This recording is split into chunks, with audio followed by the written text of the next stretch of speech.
எல்லாம் இன்பமயம்.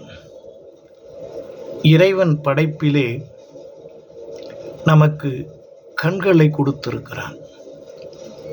கண்களை எதற்காக கொடுத்தான்? இந்த கண்களை கொண்டு நாம் என்ன பலன் அடைகிறோம்? இந்த கண்களால் நமக்கு இன்பமா துன்பமா?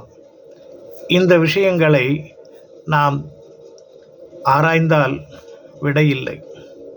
கண்களாலே நல்லவற்றை பார்க்க வேண்டும். கண்களாலே நல்ல விஷயங்களை நாம் தெரிந்து கொள்ள வேண்டும்.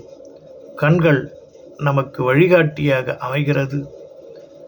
இந்த செயல்களாலே நாம் மன நிறைவு அடையும்படி நம் மனதை மாற்றிக்கொண்டால் கண்கள் நமக்கு கிடைத்த பொக்கிஷம் அல்லவா? இந்த பொக்கிஷத்தினாலே மனிதன் சந்தோஷமாக வாழ வேண்டும். சிந்திப்போமா? எல்லாம் இன்பமயம், எப்பொழுதும் இன்பமயம்.